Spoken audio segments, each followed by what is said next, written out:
नमस्ते।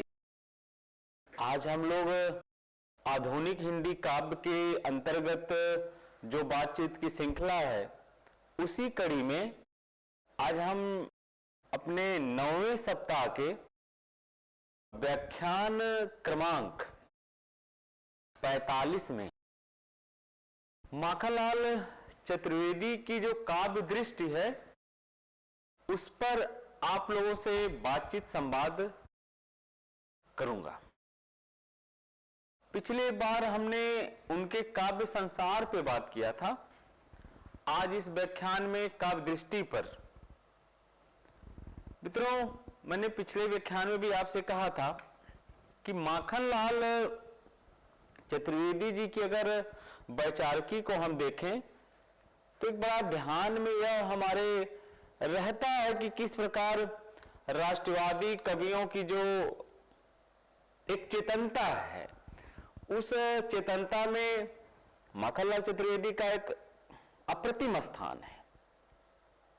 अब अगर उनके हम काव्यों पे चर्चा करें, जो उनके काव्य दार्शनिक दृष्टिकोण से या वैचारिक दृष्टिकोण से कितना समाज को एक नया दिशा कह सकते हैं या समाज में एक जो राष्ट्रीय आंदोलन के प्रति भाव जगाने का एक उत्प्रेरक उनकी कविताओं में हम देख सकते हैं।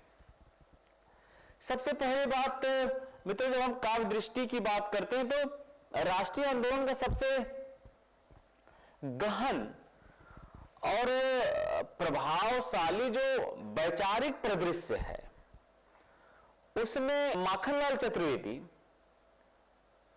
की रचनाएं समाज में एक जो साहित्यिक सिद्धांत कह लीजिए या एक जीवन दर्शन, राजनीतिक चेतना और उससे भी आगे जो सांस्कृतिक पुनरुत्थान है उस पर भी अपने कविताओं में ताना बाना बुनते हैं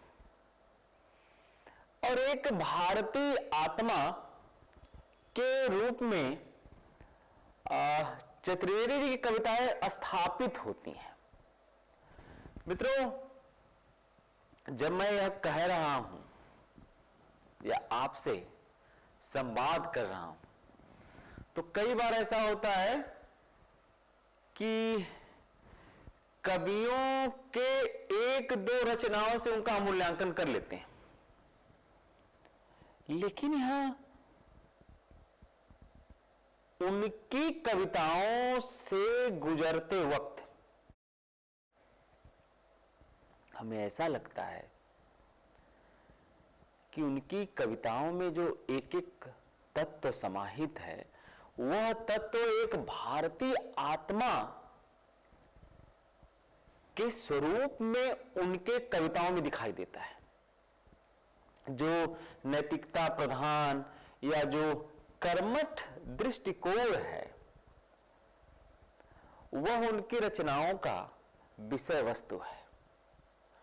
माखनलाल चतुर्वेदी काव्य के अगर दृष्टि से उन पर हमको मूल्यांकन करना हो तो उनको हम चार भागों में रखकर देख सकते हैं। एक जो उनके यहां दार्शनिकता है, दूसरे उनके यहां जो सामाजिक सांस्कृतिक और कलात्मक मूल्य है।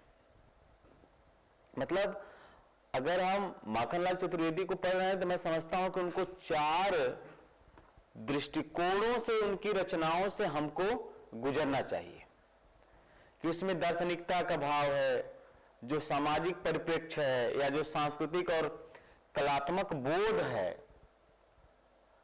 और यही जो चारों आयाम हैं एक दूसरे से गुथे हुए, आप किसी आयाम को अलग करके नहीं देख सकते। अगर आप यह एक चेतनता को देखते हैं तो एक जो प्रयोजनवादी चेतनता का एक नया स्वरूप उनकी रचनाओं में देखने को मिलता है।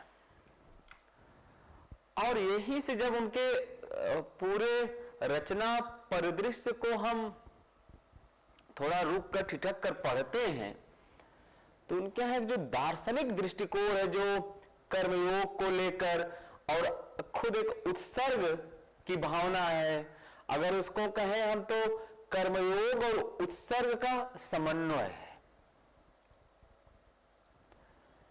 अब एक जो दार्शनिक आधार जो भारतीय अध्यात्म और राष्ट्रीयता का एक संगम है उनकी कविताओं में, रचनाओं में, मतलब एक संघर्ष में जो निहित आत्मिक उत्थान वे अपने रचनाओं को मानते हैं। और उनका कहना भी था कि निष्काम जो कर्म का राष्ट्रीय अनुप्रयोग है, जहां संघर्ष ही साधना है, अगर इसकी हम पड़ताल करें तो उनकी जो दृष्टि का जो मूल सूत्र है वह मूल सूत्र भगवत गीता के कर्मयोग से लिया गया है। और यहीं से चतुर्वेदी जी के लिए स्वतंत्रता संग्राम मात्र एक राजनीतिक दांव पेच नहीं था, बल्कि वह जीवात्मा के लिए परम कर्तव्य था। मित्रों, जो निष्काम कर्म है ना, यह जो निष्काम कर्म की बात है, यह किसी भी रचनाकार को बड़ा बनाता है।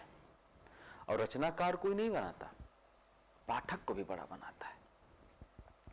अर्थात जो फल निरपेक्षता का आदर्श है, उन्होंने साफ यह बात उनकी रचनाओं में देखी जा सकती है कि स्वतंत्रता का फल मिलेगा नहीं मिलेगा, इसकी चिंता किए बिना हमको संघर्ष और बलिदान का जो हमारा कर्तव्य है, जो हमारा स्वधर्म है, उसको हमको सर्वोच्च मानना है। मतलब फल की चिंता नहीं है, हमको अपना कर्म तन मन धन से करना है। हमको अपना कर्म संघर्ष, बलिदान, स्वधर्म जो कहता है वह सब करना है। उसका रहस्य क्या होगा ये तो बात की चीज है, लेकिन हमको अपने कर्तव्य पथ पर चलना है, कर्तव्य पथ से डिगना नहीं है। यही बात जब वो कह रहे हैं तो ख्याल करिएगा, उनकी रचनाओं में आप देखेंगे जेल यातना भी है और कई बार जेल जाने का जो जिक्र है। यहां एक प्रकार से जो मृत्यु का वर्ण है वो निष्काम की श्रेणी में आता है कि हम अपने कर्तव्य पथ पर कितने भी संकट आ जाए, मुश्किल आ जाए, हम तो चलते रहेंगे। हमको इसके लिए कुछ भी करना होगा, कुछ भी संघर्ष दुख झेलना होगा, हम सब करेंगे। यह दृष्टिकोण उनकी जो काव्य को केवल नारेबाजी स्लोगन से अलग करता, बल्कि एक दार्शनिक गहराई प्रदान करता है, जहां सैनिक या क्रांतिकारी एक साधक के रूप में उपस्थित होते हैं। मित्रों, इस कविता को प्रासंगिकता के दृष्टि से मैं बच्चों से बार बार कहता हूं, किसी रचना को पढ़ना हो तो जो उस समय का युग बोध है और वह रचना आज हम किस नजरिए परिप्रेक्ष्य से पढ़ रहे हैं, उसका भी चिंतन मनन करना चाहिए। अब यह रचनाकार आज के समय में कितना प्रासंगिक है। आज भी तो हम स्वधर्म कर रहे हैं क्या? हम स्वधर्म से देश हित के बारे में सोच रहे हैं क्या? क्या हम देश प्रथम की भावना हमारे हृदय में है क्या? ये तमाम सवाल माखनलाल चतुर्वेदी जी के कविताओं के माध्यम से आज भी प्रासंगिक है। क्या हम शोबाजी, नारेबाजी का हिस्सा बन रहे हैं, या कि हम जमीनी धरातल पर समाज देश के लिए कुछ, राष्ट्र के लिए कुछ सोच रहे हैं। अगर हम ऐसा करते हैं तो यह हमारी रचनाओं का, जो माखनलाल चतुर्वेदी जी ने लिखा और हमने उसको पढ़ा, तो एक प्रासंगिकता भी दिखाई देती है। इसीलिए जो सैनिक हैं, क्रांतिकारी हैं, वे साधक हैं, जो अपने साधना में निरत हैं कि हमको अपने देश पर आए हुए दुश्मन हो या खतरा हो, सबको मिटाना हो। हमारे प्राण रहे न रहें, लेकिन देश रहना चाहिए। जो मृत्यु के प्रति निर्भयता, मतलब एक मृत्यु के प्रति एक विजेता का भाव है। मृत्यु से डरना नहीं है, मृत्यु आएगी आएगी, लेकिन देश पर संकट नहीं आना चाहिए। और मैंने जिक्र भी किया था कि पुष्प की अभिलाषा में यही एक फल निरपेक्ष उत्सर्ग भाव भी हमको देखने को मिलता है। जो भौतिक पुष्प हैं, जो सुरबाला के गहने या प्रेमी के माला को अस्वीकार करके वे आध्यात्मिक लक्ष्य की मांग करते हैं, और जो आध्यात्मिक लक्ष्य है, जब वो पुष्प कहता है कि चाह नहीं मैं सुरबाला के गहनों में गूथा जाऊं, चाह नहीं प्रेमी माला में बिद प्यारी को ललचाऊं, मुझे तोड़ लेना वनमाली, उस पद पर देना तुम फेंक, मातृभूमि पर शीश चढ़ाने जिस पद पर जाएं वीर अनेक। यहां पुष्प का बलिदान कोई दुखद घटना नहीं है, बल्कि जीवन की एक परम सिद्धि है। जो यह जीवन की परम सिद्धि है, यह हमको अपने कर्तव्य पथ पर चलने की प्रेरणा देता है। और मित्रों, आज का सबसे बड़ा संकट है, हम दूसरों के बारे में अधिक सोचते हैं, अपने बारे में कम सोचते हैं। हमको अपना कर्तव्य पथ देखना है कि हम अपने कर्तव्य पथ पर चल रहे हैं, तो उस कर्तव्य पथ पर चलने का एक स्वरूप, एक ढांचा, वह किस प्रकार हमारे जीवन, समाज जीवन, राष्ट्र जीवन में फलदायी सिद्ध होगा, इसकी भी चिंता करनी चाहिए। और अगर यह अतिशयोक्ति नहीं होगी कि उनके काव्यों को देखते हैं तो सत्यम शिवम सुंदरम का एक पुनर्व्याख्यान भी देखने को मिलता है। और आप देख सकते हैं कि छायावादी कविताओं में जहां सौंदर्य जो है सुंदरम का रूप है, प्रेम और प्रकृति की कोमलता में वो निहित है, वहीं चतुर्वेदी जी की काव्य दृश्य ने इस त्रयी को राष्ट्रीय मूल्यों के साथ जोड़ा। मतलब सत्यम शिवम सुंदरम जो त्रयी है, उसका जो राष्ट्रीय मूल्य है वह किस प्रकार समाज में सहायक है, किस प्रकार वो समाज में तीनों की उपस्थिति से एक राष्ट्रबोध की निर्मित होती है। इसलिए उन्होंने कहा शिवम, शिवम मतलब कल्याण की सर्वोच्च स्थिति। उनकी व्याख्या में शिवम समष्टिगत कल्याण है, जो हमेशा सुंदरम है, जो व्यक्तिगत सौंदर्य पर हावी रहा है। उनके लिए सबसे सुंदर वह है जो संघर्षरत है, जो पीड़ा सह रहा है, लेकिन जिसका चरित्र नैतिक रूप से दृढ़ है।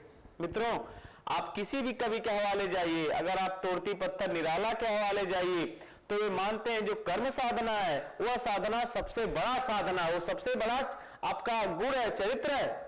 वो संघर्षों को लेकर कवियों ने किस प्रकार आजादी के उस समय उन्होंने एक समाज में अलख जगाई कि हमको संघर्ष करना है, और संघर्ष का जो परिणाम होगा वह तब आपको सुखद लगेगा ना, हम कोई संघर्ष करेंगे। हम संघर्ष ही न करें तो फिर उस परिणाम की हमको चिंता नहीं करनी चाहिए। यह एक प्रकार का जो उस समय का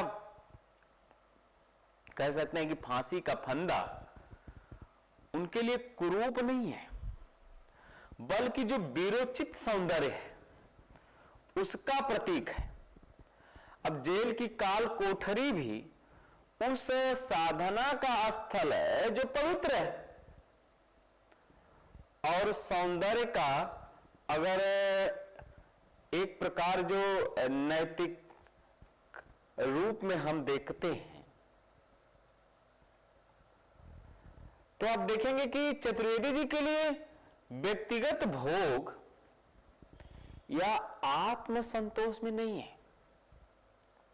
बल्कि समष्टिगत जो त्याग है और नैतिक साहस में निहित कभी अपनी यातना में भी एक सौंदर्य खोजता है, क्योंकि यह यातना राष्ट्र की स्वतंत्रता के लिए भोगी जा रही है। यह दृष्टि उनके लिए काव्य को उदात्त बनाती है। मित्रों, मैं यहां थोड़ा सा आपको और गहराई में ले जाना चाहता हूं कि कई बार हम दुखों को भी पहाड़ सा बना लेते हैं, लेकिन यहां पे माखनलाल चतुर्वेदी जी ने कहा कितना सत्य है। उन्होंने कहा हम यातना को भी सौंदर्य बना लेते हैं। अब जो यह यातना है, यह यातना राष्ट्र के लिए, राष्ट्र की स्वतंत्रता के लिए, अगर राष्ट्र की स्वतंत्रता के लिए, राष्ट्र के लिए कुछ हमको दुख उठाना है तो उठाऊंगा, वो हमारे लिए सौंदर्य। वह फिर दर्द नहीं है, पीड़ा नहीं है, बल्कि उसका एक ऐसा सौंदर्य है जो हम राष्ट्र के लिए सदैव हमारे जीवन में जो स्थान है वह हमेशा बना रहेगा। अब इससे यातना में एक नैतिक साहस है।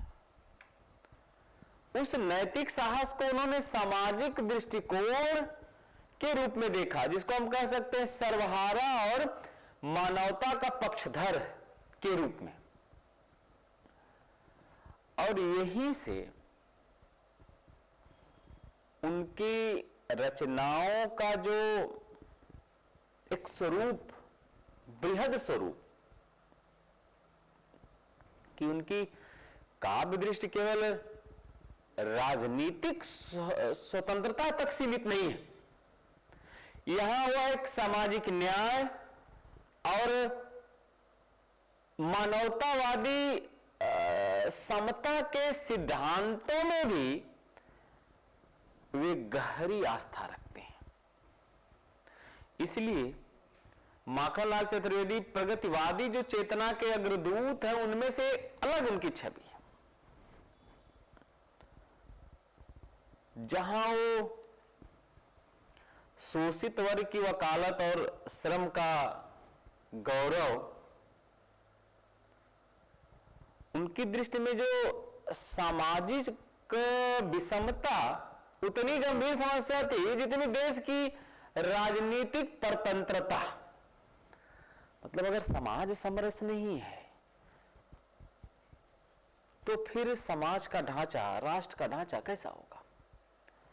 पहला तो है कि सामाजिक विषमता को मिटाना, असमानता को मिटाना। और वे कहते थे कि सच्ची स्वतंत्रता तब तक अधूरी है जब तक समाज के सर्वहारा और शोषित वर्ग को न्याय नहीं मिलेगा। यह बात आज के रूप में अगर हम प्रासंगिकता के साथ जोड़कर देखें तो एक जो सामाजिक समानता है, उस समानता के बीच अगर हमारे भीतर या समाज में असमानता है तो फिर कैसे आजादी? इस पर वे बड़ा साफ बात कहते हैं कि नहीं, आजादी चाहिए, लेकिन समाज में जो सामाजिक विषमता वो नहीं चाहिए, समाज में समानता चाहिए। और उनके कविताओं में अगर देखें तो श्रम के प्रति एक सहानुभूति भी दिखाई देती है। उन्होंने समाज के हाशिए पर पड़े लोगों, जो श्रमिक हैं, किसान हैं, उनके दुख को कविता का केंद्रीय विषय बनाया।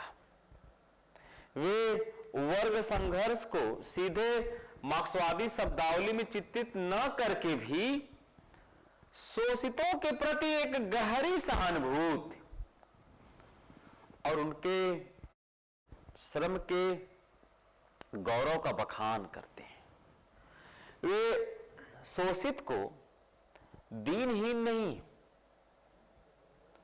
बल्कि राष्ट्र निर्माण की नींव मानते थे।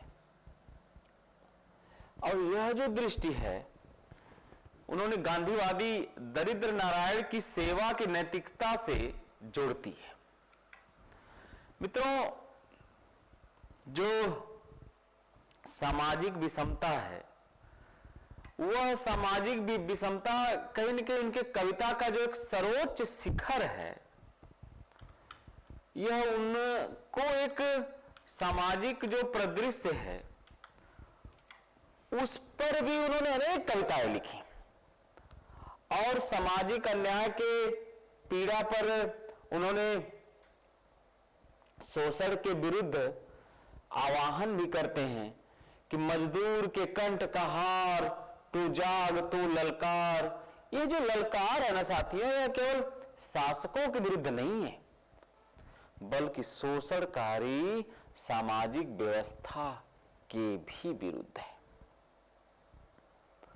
और एक जो समग्र मानवतावाद है, जो एक उनका आत्मिक जुड़ाव है, वह भी मनुष्य का एक जो कहा जाए कि आत्मिक गौरव है। और उस आत्मिक गौरव को वे दिलाना चाहते हैं कि अगर समाज में असमानता नहीं है, सब लोग समान होते, तो व्यक्ति को गौरव महसूस होगा। और ये मानव मात्र की पीड़ा जो उनकी रचना है कैदी और कोकिला, उसमें उन्होंने दिखाया है। और यही उस कविता में वे लिखते हैं कि किस प्रकार उनकी कविताओं में विश्व वेदना का भी स्वर दिखाई देता है। जब वे लिखते हैं, तुझे मिली हरियाली डाली, मुझे मिली कोठरी काली, तेरा नभ भर में संचार, मेरा 10 फुट का संसार। एक कैदी का जीवन, एक कोकिला का जीवन, वे तुलनात्मक रूप से कहते हैं कि मानवीय जो स्वतंत्रता का अभाव है। मतलब ये कविताएं उस समय लिखी गई जिस दौर में हम अपने जीवन, अपने घर, अपने देश में जीवन में कैद हैं। तो लिखा कि आजादी का या एक मानवीय स्वतंत्रता का जब जीवन में अभाव होता है तो जीवन कैसा होता है। इसलिए जब विश्व बंधुत्व की भावना की बात करते हैं तो मित्रों, उनकी दृष्टि उस भारतीय जो मूल हमारी है वसुधैव कुटुंबकम के सिद्धांत को भी स्वीकार करते हैं और मानवता की सेवा को सर्वोच्च धर्म मानते हैं। अगर उनके हम सांस्कृतिक दृष्टिकोण और जो भारतीय संस्कृति का एक रचनात्मक पुनरुत्थान है, अगर वह देखें तो भारतीय संस्कृति को केवल उन्होंने गौरवशाली अतीत के संग्रहालय के रूप में नहीं देखा, बल्कि उसे वर्तमान के संघर्ष और भविष्य के निर्माण के लिए एक जीवंत प्रेरणा स्रोत भी माना। मतलब उनका जो मातृभावना का आख्यान या एक जो पूरे सांस्कृतिक मूल्यों को लेकर एक जो मन में मातृ पूजा है, जो भारत माता की पूजा है, ये हमारा देश जो है, यह मां है, अब उन्होंने देश, भाषा और कला को मां के रूप में देखा और उनका काव्य संग्रह है माता, इसी दृष्टि का परिणाम भी है। और यह जो मातृ पूजा का दर्शन उन्होंने भारतीय जो शाक्त परंपरा, जो देवी शक्ति की पूजा है, उससे भी जोड़ता है। मां केवल जन्म दात्री नहीं है मित्रों, बल्कि शक्ति, स्वतंत्रता, ज्ञान, नैतिकता, करुणा और मानवता का भी स्रोत है। मां के प्रति एक जो समर्पण है, एक भक्ति का भाव उत्पन्न होता है, जिससे राष्ट्रीय संघर्ष केवल एक राजनीतिक लड़ाई नहीं है, बल्कि एक वो पवित्र अनुष्ठान है, ऐसा माखनलाल चतुर्वेदी जी के काव्यों में हम देख सकते हैं। हमारे लिए यह एक पवित्र अनुष्ठान है, हमारे लिए यह हमारे जीवन में उस लड़ाई का महत्व है जब हम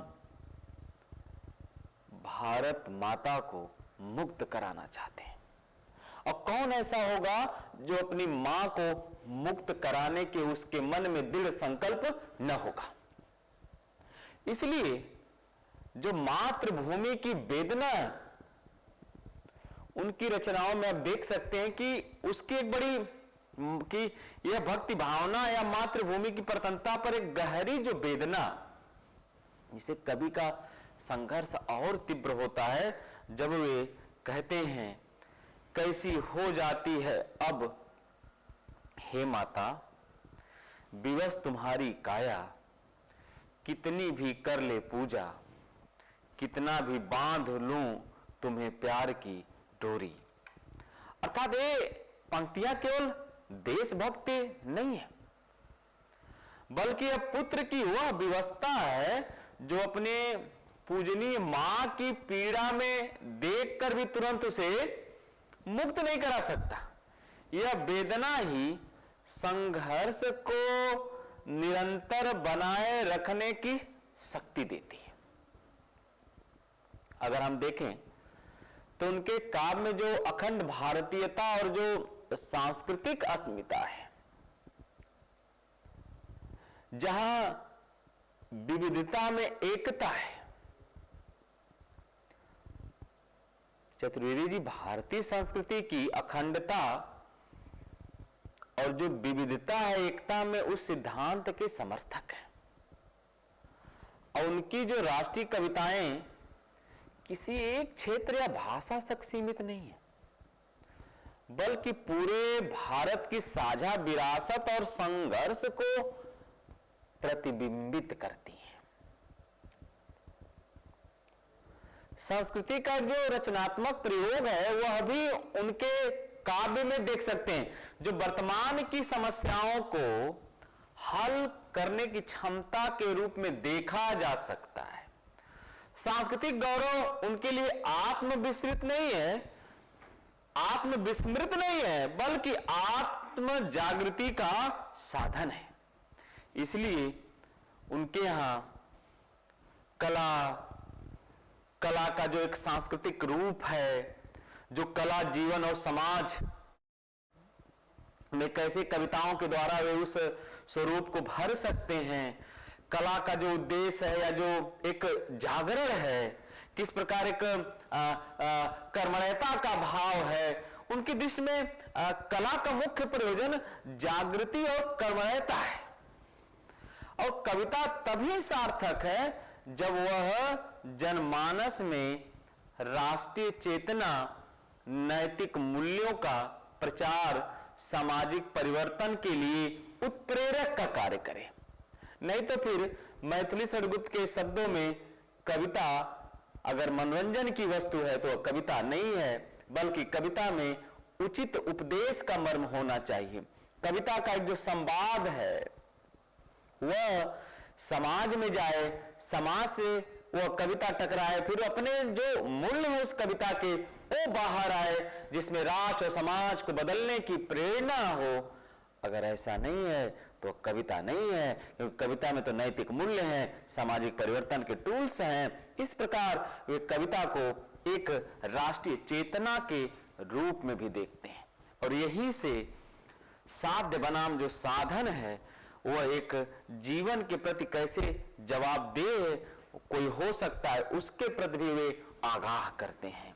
उनके लिए जीवन का एक जो लोक सुलभता है वह किस प्रकार उस लोक सुलभता को काव्य दोषों की जो स्वीकृति है, मतलब जो व्याकरणिक विसंगतियां हैं, उनके जो काव्य दोष हैं, जो भावों की सच्चाई है, जो ओज की तीव्रता है, उसको भी वे कविताओं में कहते हैं कि भाषा का मुख्य गुण तो प्रभाव उत्पादकता है, न कि शुद्धता। मतलब कैसे हम प्रभाव उत्पन्न करें यह देख सकते हैं। और ये मित्रों लोक छंदों, लोक भाषाओं के द्वारा भी अपनी बात बड़ी सहजता से कह जाते हैं। मित्रों हम लोगों ने अपने इस व्याख्यान में पूरे उनके रचना को लेकर, उनके रचना का जो प्रदेय उस पर बातचीत हुई आपसे। मैं समझता हूं कि यह व्याख्यान आपके लिए, जब आप माखनलाल चतुर्वेदी को पढ़ेंगे तो आप देखेंगे कि राष्ट्रीय संघर्ष की अग्नि में तप कर कैसे वे अपनी कविताओं को प्रासंगिक बनाते हैं, कैसे सशक्त बनाते हैं। और मेरा मानना है कि उनकी कविताओं में जो नैतिक मानवतावाद है, जो कर्म योग है, जो सांस्कृतिक स्वाभिमान है, वो उनकी कविताओं का एक कहा जाए कि मूल स्वर है। और यहीं से उनकी कविताओं में कर्मठता, नैतिक दृढ़ता, लोक मंगल भी है, जो समाज को मंगल करे, राष्ट्र को मंगल करे, वे अपनी कविताओं का मूल विषय लेकर उपस्थित होते हैं। इसलिए चतुर्वेदी जी एक भारतीय आत्मा थे जिन्होंने अपनी कविता को राष्ट्र की आत्मा के रूप में रूपांतरित किया। मित्रों हम लोगों ने इस व्याख्यान के माध्यम से समाज, राष्ट्र और माखनलाल चतुर्वेदी कविताओं के विषय को समझा। मैं समझता हूं कि यह आपके लिए फलदायी सिद्ध होगा जब आप अध्ययन करेंगे। बहुत बहुत आभार, धन्यवाद।